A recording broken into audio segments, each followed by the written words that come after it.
அதிமுகவும் பாஜகவும் ஒரு நாணயத்தின் இரு பக்கங்கள். காங்கிரஸ் வேட்பாளர் கார்த்தி சிதம்பரம் பேட்டி. சிவகங்கை மாவட்டம் சிவகங்கையில் செய்தியாளர்களை சந்தித்த காங்கிரஸ் வேட்பாளர் கார்த்தி சிதம்பரம் செய்தியாளர்களின் கேள்விக்கு பதிலளிக்கையில், அதிமுகவும் பாஜகவும் ஒரு நாணயத்தின் இரு பக்கங்கள் என பேட்டியளித்தார். சிவகங்கை நாடாளுமன்ற தொகுதியில் காங்கிரஸ் கட்சி சார்பில் போட்டியிடும் வேட்பாளர் கார்த்தி சிதம்பரம் மற்றும் அவரது தந்தையும் முன்னாள் மத்திய நிதியமைச்சருமான ப. சிதம்பரம் ஆகியோர் சிவகங்கை நேரு பஜாரில் உள்ள வாலாஜா நவாப் ஜிம்மா பள்ளிவாசலில் நகரில் உள்ள முக்கிய ஜமாத் தலைவர்களை சந்தித்து கலந்துரையாடினர். பின்னர் செய்தியாளர்களை சந்தித்த காங்கிரஸ் வேட்பாளர் கார்த்தி சிதம்பரம் செய்தியாளர்களின் கேள்விக்கு பதிலளிக்கையில், பிரதமர் மோடி தமிழகத்தில் நடத்தி வரும் ரோட் ஷோ குறித்த கேள்விக்கு அவர் பேஷன் ஷோ கூட நடத்தலாம், அதையும் மக்கள் வேடிக்கை பார்ப்பார்கள். ஆனால் ஓட்டு போடுவது திமுக காங்கிரஸ் கூட்டணிக்குத்தான் எனவும், பிரதமர் தமிழகம் வருவதைப் போல மணிப்பூருக்கு செல்ல வேண்டும் என்பதே எனது விருப்பம் என பேசியதுடன், 4 கோடி பணம் சிக்கியிருப்பது குறித்த கேள்விக்கு தேர்தல் ஆணையம் நடுநிலையோடு செயல்பட வேண்டும், பாஜக வேட்பாளரின் தொடர்புடையவர்களிடம் சிக்கிய ரூபாய் 4 கோடிக்கு இடியும் ஐடியும் உடனடியாக நடவடிக்கை எடுத்தால் அது நடுநிலைமை, அதனை பொறுத்திருந்தே பார்க்க வேண்டும் என்றும் பேசினார்.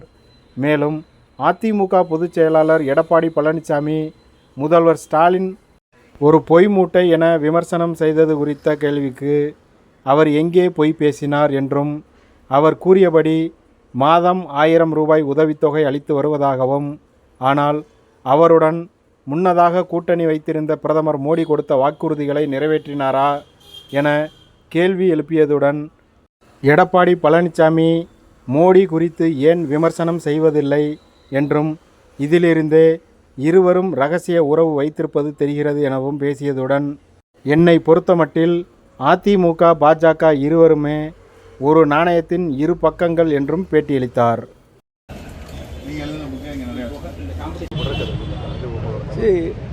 நானும் என்றைக்குமே தனிப்பட்ட வேட்பாளர்களை பற்றி விமர்சனம் செய்தது கிடையாது. என்னை பொறுத்த வரைக்கும் இங்கு கூட்டணிகளுக்கிடையே போட்டி. எங்கள் கூட்டணி வெற்றி அடைகின்ற கூட்டணி. மக்கள் நம்பிக்கை எங்கள் கூட்டணி மீது வைத்திருக்கிறார்கள். திராவிட முன்னேற்ற கழக தலைமையிலான கூட்டணியில், இந்தியா கூட்டணியின் சார்பில், காங்கிரஸ் கட்சியின் சார்பில் நான் போட்டியிடுகிறேன்.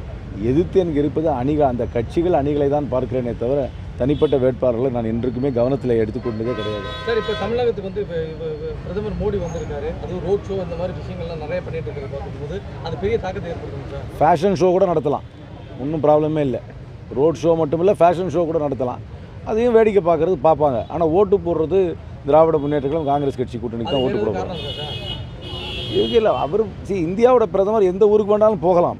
அவர் எத்தனை முறை வேண்டாலும் நம்ம ஊருக்கு வரலாம். நம்ம ஊருக்கும் வரணும்னு நான் விரும்புகிறேன். நம்ம ஊரில் வந்து நம்ம ஊருடைய விருந்தை வந்து உண்டு விட்டு நல்ல விருந்தோம்பல் பண்ணி அவரை அனுப்பணும்னு விரும்புகிறேன். அதே போல் அவர் மணிப்பூருக்கு என்றைக்காவது போக வேண்டும் என்று நான் விரும்புகிறேன்.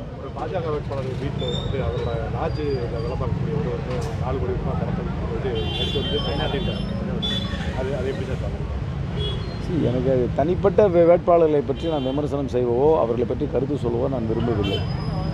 தேர்தல் ஆணையம் நடுநிலையாக இருந்து தன் கடமையை செய்ய வேண்டும் என்பதுதான் என்னுடைய கருத்து.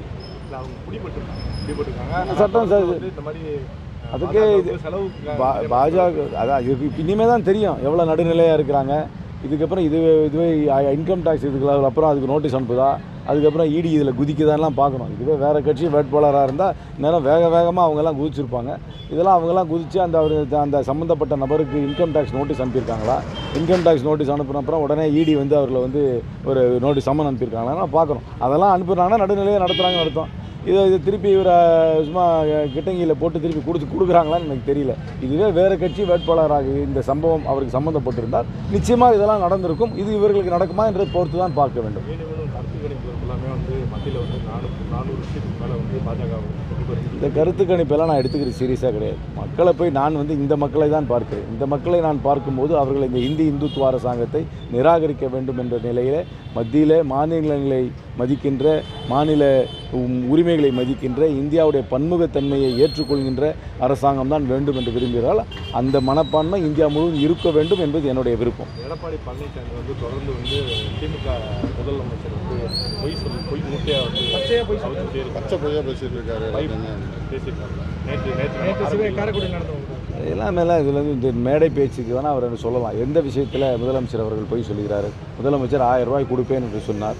எல்லாருக்கும் உரிமை தொகை 1000 ரூபாய் செல்கிறது. இலவச ஊழியர்களுக்கான செய்ய வேண்டிய சலுகைகள் எந்த அரசாங்கத்திற்கு சில நிர்பந்தங்கள் இருக்கும். சில சமயம் ஒரு காரியத்தை முன்பு செய்ய முடியும், ஒரு காரியம் பின்பு செய்ய முடியும். அதற்காக அரசாங்கம் பொய் சொல்கிறதுனா முதல்ல அவருடைய கூட்டாளியாக இருந்த மோடி சொன்ன பொய்களை எல்லாம் அவர் பட்டியலிட வேண்டியதானே. இது நாடாளுமன்ற தேர்தல் அல்ல.